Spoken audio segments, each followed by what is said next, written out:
Hello and welcome to Slips Breakdown. If you'd like to watch future games like the one we're breaking down today, you can watch it at twitch.tv/Slips League Championship. Once again, that's twitch.tv/Slips League Championship. My name's Freshify, and with me is our marvelous coach, caster, and analyst, Coach Scully. How you doing? Man, Freshify, I am doing absolutely great today. I picked up GC yesterday and struggling to hold on to it, but I'm feeling really good that my skills going up and I'm climbing, baby. It's just so nice. But anyway, enough about me. We are going on to a beautiful Rocket League game here, Division 2 matchup here, and we have Atlantis versus Hydra B. And you said Hydra B ended up taking this series in a sweep, right? They did indeed.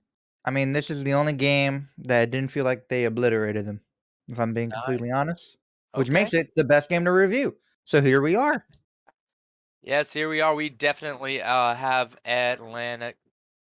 Atlantis picking up the pace on this one, playing an extremely competitive game, but some mistakes are made, and we're going to be looking at it from the loser's perspective today instead of the winner's perspective. Normally, I go on the side of the team who won. This time, we're going to be looking at it from Atlantis's perspective and see what did they do that picked things up, and what could they have done to not let things drop off the radar. Let's get right into it. This is a heck of a match, a little bit of an overtime. Here at Slips Breakdown, we love the overtimes, absolutely addicted to showing them. So let's see what we can get in within our time crunch. I mean, you're not wrong, man. We do love those overtimes. Absolutely. And as always, Freshify coming in here with a player's perspective, here to ask questions and act as the audience over here as they try to figure out what's going on. And what's going on here is amazing team play. You got Jesse going up for the challenge. Look at this. Look at the switch, right? Look at the switch between Tooney Jr. and your Atlantic and your Tan Guru. Guru Tantic. Guru. I'm just gonna do Guru. Guru Yep. Tannic. Guru. Okay, I'm just so bad at reading. I'm dyslexic AF, and I am going to cease to attempt to read his name, Guru. All right, so you have Guru is originally holding this position here, ready for whatever was to come. Tooney coming to take that third man spot. Basic stuff going on. But then the ball quickly releases to this direction while Tooney is still way back getting boost. Problem. Nobody's then positioned. The most important spot on the field is behind the ball carrier. When the ball's over here, nobody's over here, that becomes an issue. You have a quick switch of what's going on the action where Guru moves from his position, takes up Tooney's. Tooney comes, recognizes, and takes up second man. That switch is perfect. These guys did it instinctually. You need to do it proactively. Recognize when the space behind the ball carrier needs to be occupied by your second man. Your second man then cuts rotation, allowing you to replace him. Look, just because you already got the role doesn't mean somebody else isn't better suited to take it. Your Atlantic Guru doing a lot of presence of mind, showing us right here that he knew and understood this play, coming to support it. In Tooney Jr., same way, and this is exactly why this happens. Your Guru takes it right around. Tooney sitting right there as second man, knew what was happening, read the play. David's all by himself. This happened too quickly. The switch was so fast, David can't do jack about it, and ball goes right on in. Great opener for Atlantis. It's really that's the not security, but consistency that will make it so they lose this game. Because if they did that every time, Oh they yeah, would have you've won. definitely got. There's absolutely things like here, Jesse bringing this up. It bounces off the backboard. Tooney just not taking that split second to set his wheels and go up, instead just going up preemptively, and gets an absolute dog water touch. Open net. The entire net's open right there. He could have easily made that this game go up 2-0 and very well should have, but instead now they're falling back. And look, the defensive transition, a flip in the middle of nowhere for no reason. You know how Coach Scully feels about flips in the middle of nowhere for no reason.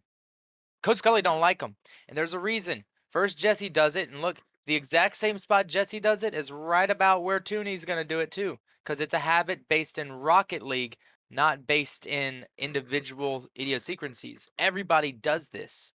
But because of this flip, neither one of them had wheels on the ground or presence of mind, camera angle at the ball to recognize they could have turned on this a long time ago. This is theirs. Offense should be held right here. Instead, it is very easily given away for absolutely no reason. David's going to be there so fast, and you got Guru, who's in an awkward situation. Does he go? Does he not? I say he needs to go. He can't shadow defend this. It's too late at this point. It's already over him. He needs to make a play on this. Ends up shadowing back, trying something, and Philly comes in to make sure Guru doesn't have anything on that, because he was close, to give him credit where it's due. Holding offense is so important, because even though they went back, they still left Guru all by his lonesome because they weren't there to hold things. Up, Yeah, go ahead. you can really see like the speed of play of Hydra B in comparison to them because of these perfect rotations here that result in that one goal. Oh yeah, they were very much on top of this. Look at this though. This is something that everybody should be doing. When you find yourself up and you come to grab this boost, pump slight breakage. Slightly pump your brakes and look for this play. And when you are the player over here, look for that man coming back. Guru does exactly that. Let's get the alt tab working right. Guru does exactly that. Nails his teammate on the nose. On the absolute nose. And look what this does. The opponent's coming in right here and actually gets cut off because of the horizontal back pass nature of this, sending it straight over to Tooney. Tooney now only has to yet again put the ball in between the post of an open net. Looks good, but it goes off.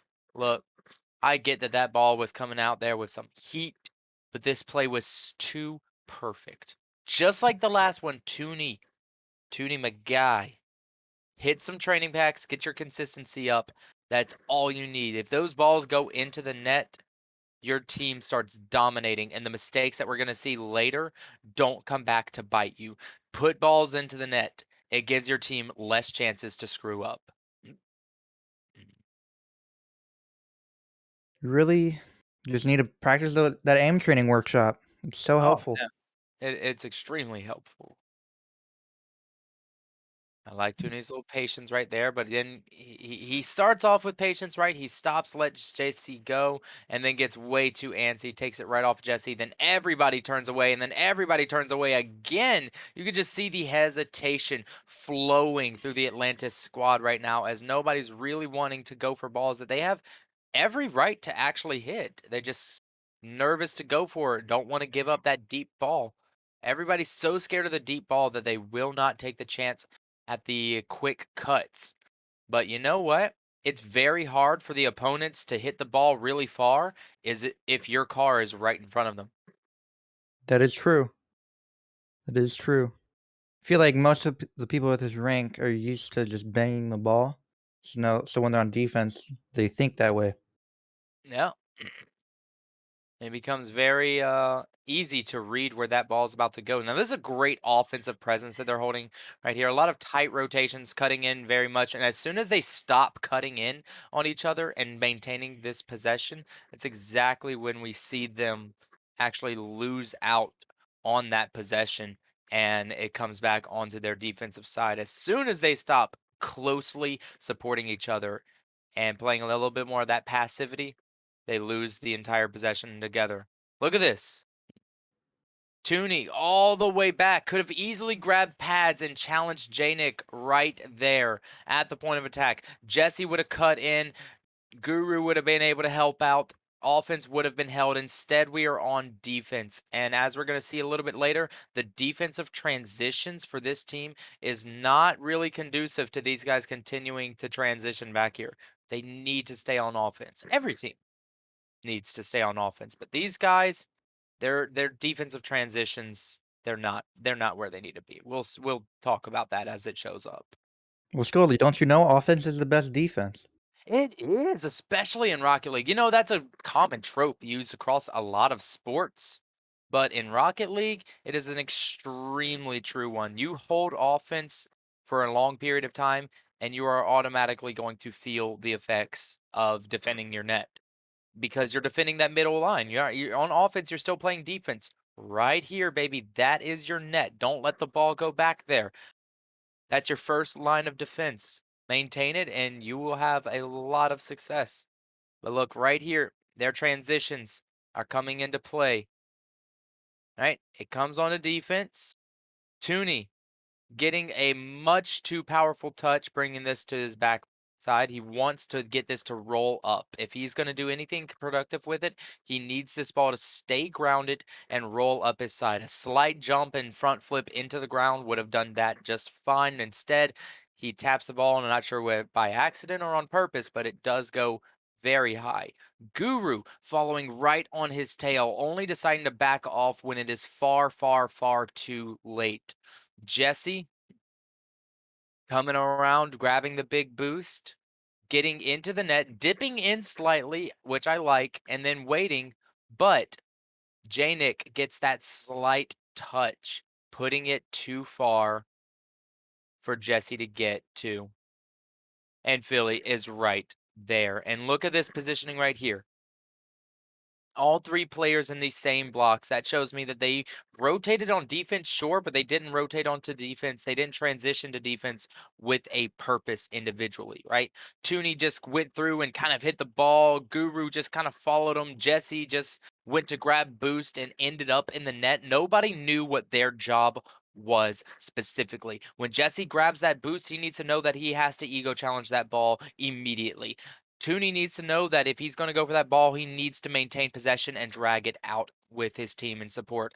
Guru needs to know that he needs to be out there sniping down anybody who could shoot the ball, taking that demo onto Philly, getting behind Jesse, not following so close, not going beeline for the net. Take pads, get around. These are basic things to do. One person here, one person here, one person here.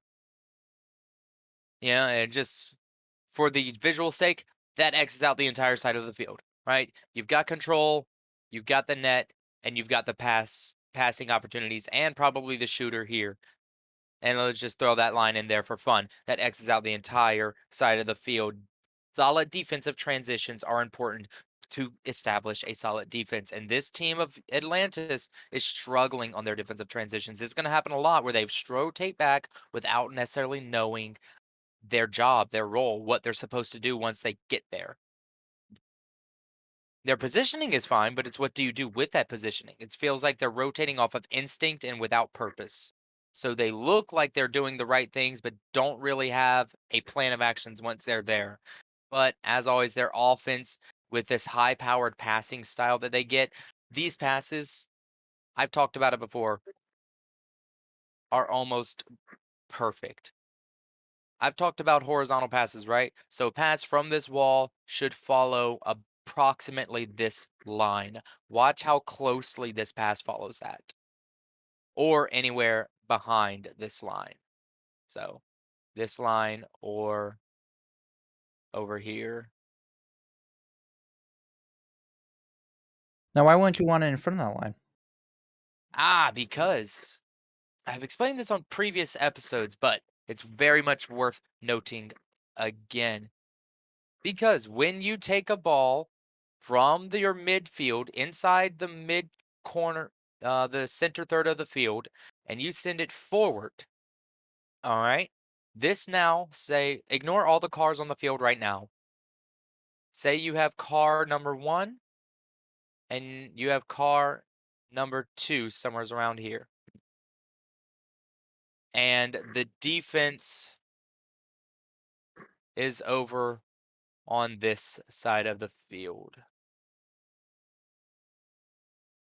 D. Sending this ball forward forces your car 2 to chase it very far. Right? He has to move his position to chase this ball, and as such has limited options, right? Especially with this closer thing here, he can only really hit effectively with in between here and here. That's his window of hitting. So if he wants to say hit this corner net, it's going to be very difficult to do.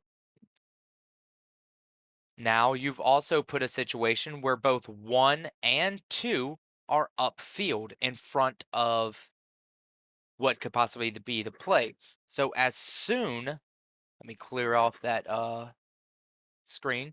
As soon as the opponents say cut off that passing lane or 50-50 the ball, you have both player 1 and player 2 that are both beaten by a singular move. You should almost never have 2 players beaten by a singular move. All right? So imagine it as a game of protecting what's yours, right? You send the ball closest to your buddy. When closest to your buddy, you do not send the ball closest to your opponents. These guys want your ball. You don't want them to have it, so why would you send it closer? The times when you would normally see a diagonally forward pass are going to be extensions here or extensions here, so out of the back third moving forward, or you'll see wing passes where you aim for this little wing section. So you have a player who's isolated up there and you're in the middle third or the back half, and you want to nail that man to try to create that play or that center play.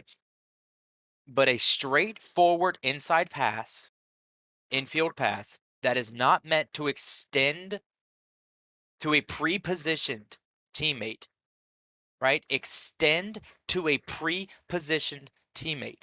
So, right, you get the boost, you turn around, you're stuck right here, ball gets cleared, your teammate right here extends to a pre-positioned teammate who can now redirect it in. That's not what we're talking about. We're talking about moving down the field together. You do not want to make this pass away from your teammate towards the defenders. Difficult. Keep it away from your defenders towards your teammate. Shot options open up. He can see it coming. He doesn't have, it goes away from them. They are drawn out of the net. He can now take the shot at the vacant spot. It's just so much better. It's just everything about it is so much better. And you can see why right here. Oh, and you can definitely see right here. Look at this. Look at the white circle on the ground. Boom. That is nearly perfect, guys. That is so beautiful. That pass only slightly forward. Oh, so close to horizontal. Goes straight to his opponent. He's able to come at it. He's able to read it. And the enemy team is not able to react to it or cut off the lane. And that's the big thing there. The lane does not get cut off. That equalizes this perfectly. And here we go. Way spread out on the defensive side. On the offensive side, I'm sorry, and Tooney's not able to help out his teammate, but a good job on Shadow Defense getting back to that. We're going to go a little bit quicker and kind of point out mistakes slowly. We are running low on our time clock, but everything is okay.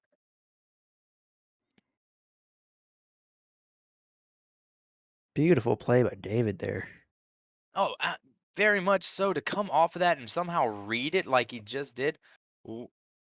And the Eagle Challenge presence of the Year. and that presence of mind. But ego challenging is OP. The It presence really of is. mind to continue following that, like, oh my god. And then what I really want to point out is Tooney. I don't know if he bumped Phil right there, but it looked like it. I hope he bumped Phil because if Phil just missed that blatantly, that's That would no have bueno. that's embarrassing if that's the case. Yeah, I'm really hoping Tooney got that bump. And you can see here the more of the side effects of bad transitions. and bad passivity, right? Toonie is all over that position, has to back off. Guru, same thing. Transitions just not working up. The aggression's just not working well. And they're forced into defense for such a much longer period of time than is actually needed to get this ball out. Oh, that pass. Oh yeah, backwards pass again. It was a dime, and then he decided to block it. No, I Oh, guess he didn't really block. I mean, he blocked, like, the shot, but yeah, but the I thought he thing is, 50'd. his thing is his teammate had to get it around him, so it just made the thing Mhm. so much more difficult. You see a double position right here. Guru trying to get there, Toonie just having no presence of mind to realize Guru was upfield. Good bump from Tooney, though. Oh, Toonie gets a great bump right there. Triple position by the team, though, and that's again Guru chasing his teammates down the field. He does not break off until it's much too late. And you notice every time Guru breaks off, he recognizes what he's doing, but he does recognizes it so late that he's useless on the following play. There's not been a single transition towards defense that Guru has been useful after following a teammate downfield, even after noticing it and being able to help and being able to get back in a decent position. It's too late. His damage is already done by sticking so close and not going to his assigned position fast, right? Guys, you need to take possession of your position, right? Forget the ball. Forget what's going on. Forget the play. Find a position on the field that you are required to be at, that your attention is needed, and take possession of that. Take ownership of that spot on the field. Get there and be ready. Guru is just following the play, recognizing that he's too close, and then backing off into a position where he's kind of just hovering until he realizes he can't do anything there. If he would have just gotten to that position at the beginning, he'd be useful on almost every single transition. So far, it's just not been the case. Look at this. The passivity again. He gets there and just does not follow up in the strongest way. The recovery really had a lot to do with that, though. Recovery mechanics are huge. If you can't land your wheels in momentum, you're going to have a struggle holding on to possession and being aggressive. Toonie and Jesse over here playing who's going to get the boost game. It's always a fun game to play. Teamwork at its least finest. All right. What I love to see here, right? I actually hate to see it. Guru pushes this forward. These guys are playing screw games in the corner. The ball gets sent back towards Toonie. Jesse has so little faith that he doesn't even want to get into position to help out his team. He straight up says, "You turn now." And you know what? Toonie gets a pass to where Jesse should have been. Toonie sends that mid. Jesse could have been the one to grab that ball. But instead, he was so worried about what might have happened before that he decided not to take any position at all and take a U-turn instead. Able to take that out. Toonie with a beautiful cut, but just unable to finish it. That's just unfortunate. And here we go. Another run of defense not knowing their job. Toonie does not even worry about the net. He goes straight for the play. Taking ahead of front post. Jesse continuing to re-engage and re-attack instead of rotating out. Guru doing the same thing. Made one touch. Why not turn around and try to make 3 more? Jesse doing the same. Toonie doing the same. And that's how the game ends. Remember what I've called? Do you remember, Freshify, what I called this little area of the field where we just saw these guys get stuck at? No man's land. No, no. This is no man's land. I mean, it's in Right. there. It's in there.